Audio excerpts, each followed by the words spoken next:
Hi friends, எப்படி க்யூட்டாக ஒரு கிஃப்ட் ஐடியா பண்ணலான்னு பார்க்கலாமா? ரெக்டாங்கிள் ஷேப்பில் ஒரு பேப்பர் எடுத்துக்கோங்க.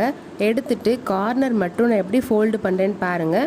அந்த மாதிரி குட்டியாக ஃபோல்டு பண்ணிவிட்டு கம் அப்ளை பண்ணிக்கலாம். கம் அப்ளை பண்ணதுக்கப்புறமா நான் எப்படி ஃபோல்டு பண்ணுறேன்னு பாருங்கள். இந்த மாதிரி ஃபோல்டு பண்ணிவிட்டு நல்லா ப்ரெஸ் பண்ணி விட்டுக்கலாம். இதுக்கப்புறம் ரெண்டு பக்கமும் உங்களுக்கு ஓப்பனாக இருக்கும். ஸோ ஒரு சைடு மட்டும் நம்ம கம் அப்ளை பண்ணிவிட்டு ஒரு சைடு மட்டும் ஓப்பனாக இருக்கிற மாதிரி பார்த்துக்கோங்க. இதுக்கப்புறம் நான் பென்சில்கிட்ட வரைஞ்சிருக்கேன்ல, அந்த மாதிரி வரைஞ்சிட்டு நம்ம கட் பண்ணி எடுத்துக்கலாம். கட் பண்ணதுக்கப்புறமா நீங்களே பாருங்கள், உங்களுக்கு இந்த மாதிரி தான் வந்திருக்கும். இதுக்கப்புறமா ஃப்ரண்ட்டில் நான் எப்படி எழுதுறேன்னு பாருங்கள். இதே மாதிரி எழுதுனதுக்கப்புறமா ஹார்ட்டின் ஷேப்பில் பேப்பரை கட் பண்ணி இந்த மாதிரி ஒட்டியிருக்கேன். அதுக்கப்புறமா ரவுண்ட் ஷேப்பில் 3 கலர் மாதிரி எடுத்துக்கோங்க. நான் பிளாக், ப்ளூ அப்புறம் ஒயிட் எடுத்திருக்கேன். சென்டரில் ப்ளூ கலர் இருக்குல்ல, அதுக்கு பதிலாக நீங்கள் வேறு கலர் கூட சூஸ் பண்ணிக்கலாம்.